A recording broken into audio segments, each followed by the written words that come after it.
شان رسالت میں گستاخی کو پہلے نکل آیا. اللہ تبارک و تعالیٰ یہ بات کب گوارا تھی کہ کوئی ایسا لفظ بادشاہ رسالت صلی اللہ علیہ وسلم میں استعمال کیا جائے کہ جس میں ادنا کا بھی شائبہ گستاخی رسول سے نکل آیا. آیت ربانی نازل فرمائی یا ایھا الذین آمنوا لا تقولوا راعنا، اے ایمان والو آج سے تم اس لفظ کو استعمال نہ کرو، راعنا مت کہو. یعنی جب میرے آقا صلی اللہ علیہ وسلم گفتگو فرما رہے ہوں، تقریر فرما رہے ہوں، بات و نصیحت فرما رہے ہوں اور کوئی بات کوئی لفظ تمہارے سننے سے رہ جائے تو تم راعنا مت کہنا. کیا کہو؟ انظرنا یا رسول اللہ صلی اللہ علیہ وسلم. انظرنا کا کیا مطلب؟ ہماری طرف نظر فرمائیے. مفسرین کرام نے فرمایا انظر عن اللطف والکرم، انظر عن اللطف والرحمہ، اے اللہ کے حبیب رحمت اور کرم کی نظر فرمائیے، لطف و کرم کی نظر ہمارے اوپر فرمائیے. صحابہ نے یہی لفظ استعمال کرنا شروع کر دیا. اب دیکھیے قرآن نے کتنا پیارا لفظ ہمیں دیا، انظرنا یا رسول اللہ صلی اللہ علیہ وسلم، اے اللہ کے حبیب علیہ السلام ہماری طرف نظر فرمائیے، ہماری طرف نظر فرمائیے. غور کیجیے اگر کسی کی طرف اللہ کے حبیب علیہ السلام کی نظر ہو جائے تو اس کی دنیا کی کامیاب آخرت کی طرف اس کا بیڑا ہی پار ہو جائے. جس کی طرف اللہ کے حبیب علیہ السلام نگاہ کرم فرما دے، نگاہ رحمت فرما دے، وہی دنیا میں بھی کامیاب اور انشاءاللہ آخرت میں بھی کامیاب.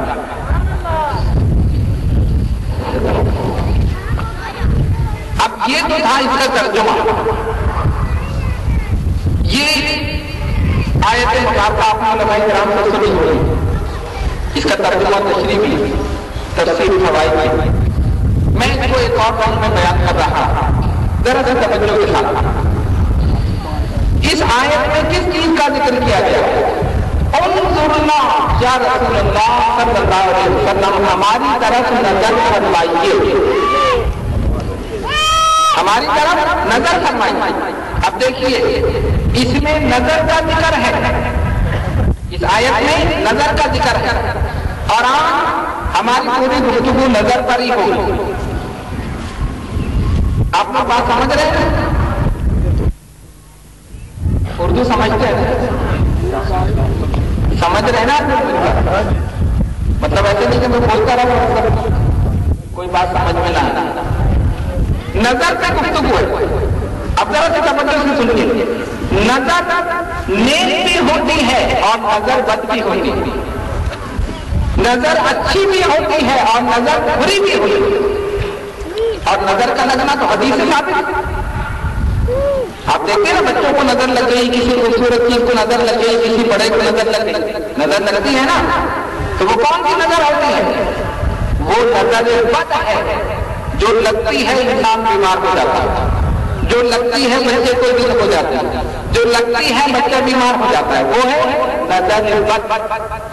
تو نظر نیک بھی ہوتی ہے اور نظر بد بھی ہوتی ہے، نظر اچھی بھی ہوتی ہے اور نظر بری بھی ہوتی ہے. یہی نظر انسان کے نامہ اعمال میں نیکیوں کا اضافہ کرتی ہے اور یہی نظر انسان کے نامہ اعمال میں گناہوں کا اضافہ کرتی ہے. بات سمجھ رہے ہیں نا؟ نظر وہی ہے، یہی نظر انسان کے نامہ اعمال میں نیکیوں کا اضافہ کرتی ہے اور یہی نظر انسان کے نامہ اعمال میں گناہوں کا اضافہ کرتی ہے. کس طرح؟ اب ذرا توجہ کریں اور دیکھیں. یہی نظر نامحرم کے چہرے پر قصداً بار بار پڑے تو گناہ بن جاتی ہے. نامحرم کے چہرے پر قصداً بار بار پڑے گناہ بن جاتی ہے. اور یہی نظر حج کے بعد والدین کے چہرے پر پڑے تو حج عمرے کا ثواب لے کر لوٹتے. محبت کی نگاہ سے والدین کو دیکھنا ہے کہ کا ثواب لے. یہی نظر کلام اللہ پر پڑ جائے تو عبادت بن جاتی ہے. بیت اللہ پر پڑ جائے تو نیکی بن جاتی ہے، ولی اللہ کے چہرے پر پڑ جائے تو سعادت بن جاتی ہے، اور رسول اللہ کے چہرے پر پڑ جائے تو صحابیت کا شرط لے کر لوٹتی ہے، صحابیت کا شرط لے کر لوٹتی ہے۔ نظر وہی ہے، نظر کا محل بدل گیا، مقام بدل گیا، اس کا نتیجہ بدل گیا، اس کا نتیجہ بدل گیا۔ اسی لیے کسی نے کہا غش کھا گئے کلیم اور ہنس پڑے حبیب، غش کھا گئے کلیم اور ہنس پڑے حبیب، نظریں بدل گئی تو نظارہ بدل گیا، نظریں بدل گئی تو نظارہ بدل گیا۔ موسیٰ کلیم اللہ نے عرض کی تھی نا، اے الہ العالمین میں تیرا دیدار کرنا چاہتا ہوں، میں تجھے دیکھنا چاہتا ہوں۔ قرآن کیا کہتا ہے؟ لن ترانی، ہرگز نہیں دیکھ سکتے، کس کو؟ حضرت موسیٰ کلیم اللہ علیہ السلام، ہرگز نہیں دیکھ سکتے۔ لیکن یہ نہیں کہا کہ موسیٰ ہمیں کوئی بھی نہیں دیکھ سکتا، یہ نہیں کہا۔ کیوں نہیں کہا؟ اس لیے نہیں کہا، اگر ارشاد ربانی یہ ہوتا کہ موسیٰ ہمیں کوئی بھی نہیں دیکھ سکتا تو دیدار خداوندی کے دروازے ہمیشہ کے لیے بند ہو جاتے، تو کوئی بھی نہیں دیکھ سکتا، ارشاد ربانی ہو جاتا موسیٰ کوئی نہیں دیکھ سکتا۔ ایسا نہیں کہا، لن ترانی، تم ہرگز نہیں دیکھ سکتے۔ کیوں؟ ہمیں ایک دیکھنے والا آئے گا جو کھلی آنکھوں کے ساتھ دیکھے گا، جو اطمینان کے ساتھ دیکھے گا، جو سکون کے ساتھ دیکھے گا، جو ما ذاق البصر وما طغیٰ کا مصداق بن کر دیکھے گا۔ لن ترانی، تم نہیں دیکھ سکتے۔ ہاں اگر تم دیکھنا چاہتے ہو، ہم کوہ طور پر اپنی ادنا سی تجلی ڈالتے ہیں، تم اس کے توسط سے ہمیں دیکھتے۔ کوہ طور سمجھتے ہیں پہاڑ، اللہ تبارک و تعالیٰ نے ادنا سی تجلی کوہ طور پر ڈالی، پہاڑ پر۔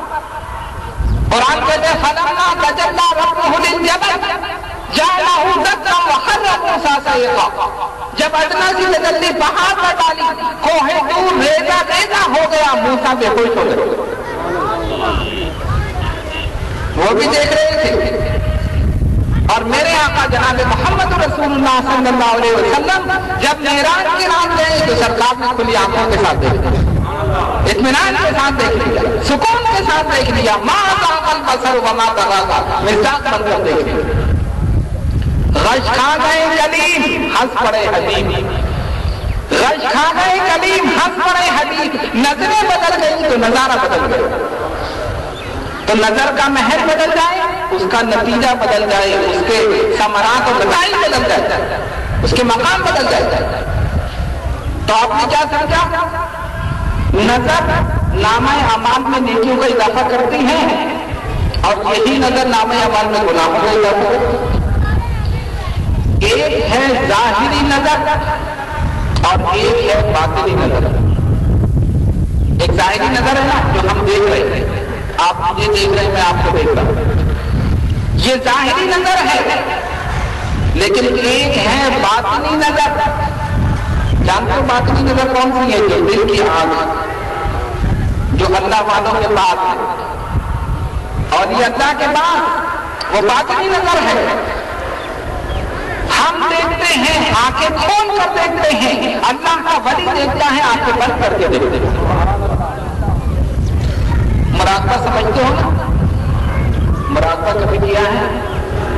کسی کو دیکھا ہے مراقبہ کرتے ہوئے؟ اور یہ اللہ جو مراقبہ کرتے ہیں، دل کی طرف توجہ کرتے ہیں، آنکھیں بند کرتے ہیں، آنکھیں بند کرتے ہیں، دل کی آنکھ کھل جاتی ہے۔ اسی لیے کسی نے کہا الٹی ہی چال چلتے ہیں دیوان گانے عشق، الٹی ہی چال چلتے ہیں دیوان گانے عشق، آنکھوں کو بند کرتے ہیں دیدار کے لیے، آنکھوں کو بند کرتے ہیں دیدار کے لیے۔ ارے دیدار کے لیے آنکھیں کھولی جاتی ہے، بند کی جاتی ہے؟ بتاؤ، آنکھیں کھولی جاتی ہیں؟ بھئی آپ کسی کو دیکھیں گے آنکھیں کھول کر دیکھیں گے نا، بند کر کے تو نہیں دیکھیں گے۔ اور اتنی شان کیا ہے؟ آنکھوں کو بند کرتے ہیں دیدار کے لیے۔ ہم آنکھیں کھول کر اتنی دور نہیں دیکھ سکتے جو آنکھیں بند کر کے اللہ کا ولی دیکھ سکتا۔ آنکھوں کو بند کرتے ہیں دیدار کے لیے، وہ آنکھیں بند کرتے ہیں، دل کی آنکھ کھل جاتی ہے، پوری کائنات ان کے سامنے۔ ہمارے سلسلہ شرعیہ کی بانی تاریخ السلطنت محبوب جلسانی حضرت مخدوم سلطان سید اشرف جہانگیر سمنانی نور اللہ مرکز ایک سفر پہ تشریف لے جا رہے ہیں. آپ نے سیاحت فرمائی پوری دنیا کی. ایک راجہ کو آپ سے عقیدت ہو گئی, بڑی اس کی زمینیں تھیں, بہت بڑا زمیندار تھا. کہا حضور میں کچھ نظر پیش کرنا چاہتا ہوں. عقیدت محبت. فرمایا کیا پیش کرے گا؟ سرکار میری زمینیں بہت ہیں, تا حد نگاہ میری زمین. اب غور کر کتنا بڑا زمیندار ہوگا, جہاں تک نگاہ جائے وہاں تک اس کی زمین. اتنا بڑا زمیندار. میں آپ کو کچھ زمین دینا چاہتا ہوں. حضرت مسکراتی, جس نے سلطنت کو چھوڑ دیا ہو وہ زمینیں لے کر کیا کرے گا؟ وہ زمینیں لے کر کیا کرے گا؟ کہا حضور میں پیش کرنا چاہتا ہوں. فرمایا اچھا کیا دے گا؟ کہا آپ اس ٹیلے پر کھڑے ہو جائیں, جہاں تک آپ کی نگاہ جائے گی وہاں تک زمین آپ کو دے دیں گے. اور وہ دنیا دار آدمی کا نہیں سمجھا.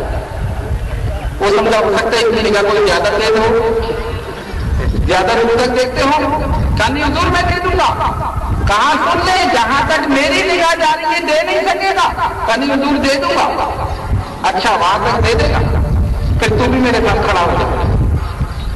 خود تیرے پر کھڑے ہوئے, اس کو بھی اپنے ساتھ کھڑا کیا اور ہاتھ کا اشارہ کیا تو سامنے سبز گنبد نظر آ رہا. کہا فقیر کی نگاہ تو یہاں تک جا رہی ہے کہ یہاں تک دے سکتا ہے. قدموں پہ گرتے اور یہاں تک نہیں دے سکتے. یہی ہم کہہ رہے تھے, جہاں تک میری نگاہ جا رہی ہے تو دے نہیں سکتے. یہ ہے نا فضل کی نگاہ. اگنا ہٹا پڑی آج پر نگاہ ڈالے تو سدرت المنتہا میں آگے پہنچ جائے اور سر پر ڈالے تو سر پر پہنچ. یہ ظاہری نگاہ نہیں ہے, یہ باطنی نگاہ ہے. یہ دل کی آنکھ ہے. ظاہری آنکھ بند کر لو, باطنی آنکھ کھل جاتی ہے اور انسان کی کائنات کو دیکھتا ہے. اور کیا اعظم کا اشارہ نہیں, حسین غوثیہ میں میرے غوث نے فرمایا تھا نظرت الى کلام اللہ جمعا دخل لنا حکم اتفاق. میں پوری کائنات کو اپنی ہتھیلی پر اس طرح دیکھتا ہوں اس طرح سے رائی کا دانا. تم رائی کے دانے کو ہتھیلی پر رکھ کر بیٹھ جاؤ, تم رائی کے دانے کو دیکھو گے میں پوری کائنات کو دیکھتا ہوں. غوث اعظم ہمارے عقیدہ کو نظرت اللہ جمعا مناسب ہے. اسی طرح باطنی مناسب ہے. صاحب وقت ہے, نقبا ہے, نجبا ہے, اقطار ہے, پھر قطب اقطار ہے, پھر اقطاب ہے, پھر غوث اعظم. تو یہ غوث اعظم کی نگاہ ہے. غور کرو, جب غوث اعظم کی نگاہ یہ ہے تو رسول اعظم کی نگاہ کیا ہوگا؟ جب ولی کی نگاہ یہ ہے تو نبی کی نگاہ کیا ہوگا؟ اسی لیے ہم جہاں بھی اس مقام پر بھی محفل میلاد منعقد کرتے ہیں اس یقین کے ساتھ کرتے ہیں کہ ہمارے آقا جناب محمد رسول اللہ صلی اللہ علیہ وسلم سن رہے ہیں اور اپنی شان کے مطابق جواب عطا فرمائیں. مدینہ طیبہ میں ہے, پوری کائنات کو دیکھ رہے ہیں. ارے جب غلام کا یہ حال ہے تو امام کا کیا حال ہے؟ جب امتی کی یہ شان ہے تو نبی کی کیا شان ہے؟ غوث اعظم نبی تو نہیں, امتی ہیں, ولی ہیں, غوث ہیں. تو جب غوث کی نگاہ یہ ہے تو رسول کی نگاہ کیا ہوگا؟ اسی لیے میرے آقا نے فرما دیا تھا میرا امتی اس کائنات کے جس خطے سے مجھ پر درود پڑتا ہے میں سنتا ہوں, میں سنتا ہوں اور جواب بھی دیتا. صحابہ نے ایک سوال کر دیا, قربان جائیے صحابہ اکرام رضوان اللہ تعالی علیہم اجمعین. سوال انہوں نے کیا, مشکل ہماری حل ہو گئی, پریشانی ہماری دور ہو گئی, مسئلہ ہمارا حل ہو گیا. صحابہ نے کیا سوال کیا؟ جب میرے آقا صلی اللہ علیہ وسلم نے فرمایا میرا امتی اس کائنات کے جس خطے سے مجھ پر درود پڑتا ہے میں سنتا ہوں, اور کہ یا رسول اللہ صلی اللہ علیہ وسلم فدا کا امی و ابی, حضور ہمارے ماں باپ قربان. سرکار اپنے اپنی ظاہری حیات میں سنتے ہیں، کیا وصال کے بعد بھی سنیں گے؟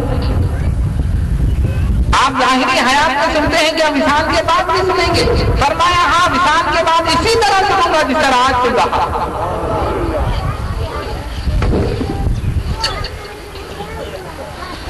وصال کے بعد اسی طرح سنوں گا جس طرح آج سن رہا ہوں۔ اور اگر صحابہ سوال نہ کرتے تو وہ دوسرے لوگ جو بہانہ ڈھونڈتے ہیں کہ کوئی ایسے مسئلہ ہمیں ملے، کوئی بات ایسے ملے کہ ہم بدعقیدگی کو پھیلا دیں، وہ کہتے ہیں کہ دیکھو سرکار نے فرمایا میں سنتا ہوں، تو وہ تو اپنی حیات مبارکہ میں تھا، وہ تو جب دنیا میں تھے تو سنتے تھے، جب چلے گئے تو نہیں سنتے مانگے۔ صحابہ نے سوال ہی کر دیا، اے اللہ کے حبیب علیہ السلام آپ سنتے ہیں آج، کیا وصال کے بعد بھی سنیں گے؟ کہاں وصال کے بعد اسی طرح سے۔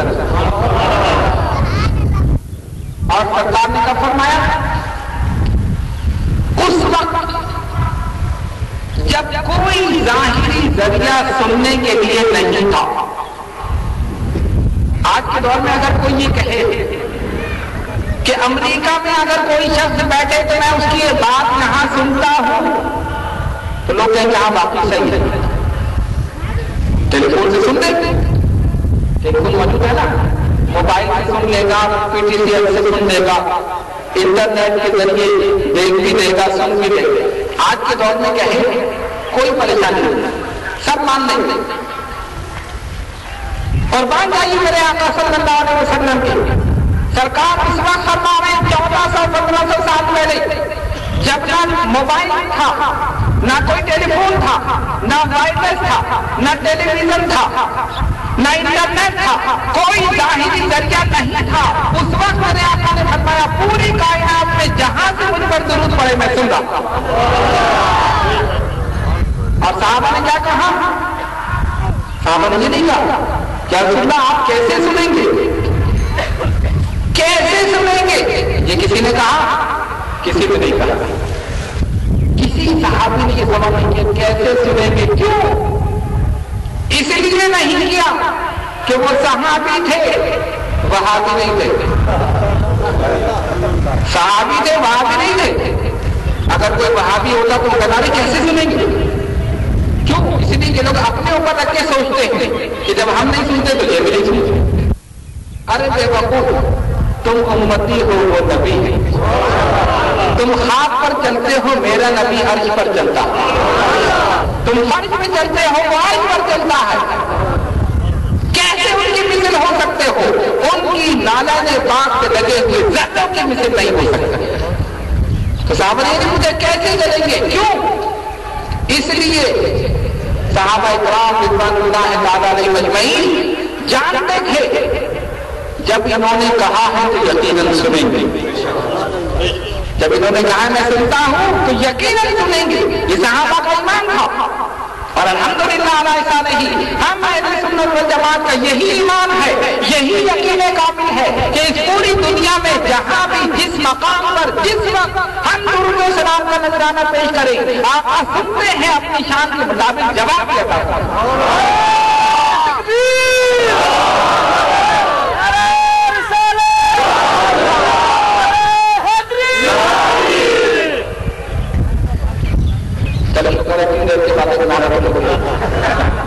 میں بندے نعرے لگانے میں پابندی تو نہیں نا، ارے تو لگاتے ایمان تازہ ہو جائے، ٹھیک ہے نا؟ تو یہ ہمارا ایمان ہے، جو عقیدہ صحابہ کا تھا وہی ہمارا عقیدہ، جو صحابی کا عقیدہ وہی اہل سنت والجماعت کا عقیدہ، اور جو وہابی کا عقیدہ وہ کس کا عقیدہ ہے؟ پولیس ابلیس کا، صحیح کہتے میں تو ہمارا عقیدہ وہی ہے نا۔ امام راضی تفسیر کبیر میں فرماتے ہیں جب تم نماز پڑھو اور تحیات میں بیٹھو اور کہو السلام علیکم ایھا النبی، تو اپنے دل میں یہ خیال کرو کہ آپ سن رہے ہیں اور جواب عطا فرما دو۔ امام راضی فرماتے عظیم المرتبہ امام تو جو ان کا عقیدہ وہی اہل سنت والجماعت کا عقیدہ. تو آقا نے سن لیا ہم کیا کہتے ہیں اور یہ کیا کہتے ہیں. یہ اپنے اوپر قیاس کرتے ہیں کہ ہم نہیں سنتے تو یہ بھی نہیں سنتے, ہم نہیں دیکھتے تو یہ بھی نہیں دیکھتے. ارے تم دیکھتے ہو ظاہری نگاہ سے دیکھتے ہو, اللہ کا ولی دیکھتا ہے باطنی نگاہ سے دیکھتا ہے. سلطان الہند ولی الہند خواجہ خواجہ معین الدین چشتی اجمیری مرید ہونے کے لیے پہنچے حضرت خواجہ عثمان ہارونی کی بارگاہ میں. خواجہ عثمان ہارونی جلیل القدر بزرگ سلطان الہند ان کی بارگاہ میں پہنچے, حضور مجھے مرید کر دیجیے. فرمایا 1000 مرتبہ سورہ اخلاص پڑھو یہیں بیٹھ کر, 1000 مرتبہ قل هو اللہ احد. خواجہ صاحب فرماتے میں نے 1000 مرتبہ سورہ اخلاص پڑھی. پھر مرشد نے فرمایا آسمان میں دیکھو کہاں نگاہ جا رہی ہے, تو حضور سدرۃ المنتہا پہ جا رہی ہے. کہا پھر 1000 دفعہ پڑھو. فرماتے میں نے 1000 دفعہ پھر سورہ اخلاص پڑھی. حضرت خواجہ عثمان ہارونی رحمۃ اللہ علیہ نے فرمایا اب آسمان پر نگاہ ڈالو کہاں جا رہی ہے, کہا سدرۃ المنتہا سے آگے جا رہی ہے. کہا پھر 1000 دفعہ پڑھو. خواجہ صاحب فرماتے میں نے تیسری مرتبہ پھر 1000 مرتبہ سورہ اخلاص پڑھی. اب پیر مرشد نے کہا دیکھو آسمان میں کہاں نگاہ جا رہی ہے, کہا لوح محفوظ پر جا رہی ہے. پھر مرید کر دیا. غور کرو, مرید ہونے سے پہلے جس کی نگاہ آسمان پر سدرۃ المنتہا سے آگے جا رہی ہو, تمام مقامات طے کرنے کے بعد اس کی نگاہ کہاں جا رہی ہو. یہ غریب نواز کی نگاہ ہے, یہ سلطان الہند کی نگاہ ہے, یہ ولی اللہ کی نگاہ ہے. تو جب ولی اللہ کی نگاہ یہ ہے تو رسول اللہ کی نگاہ کیا ہوگا. تکبیر,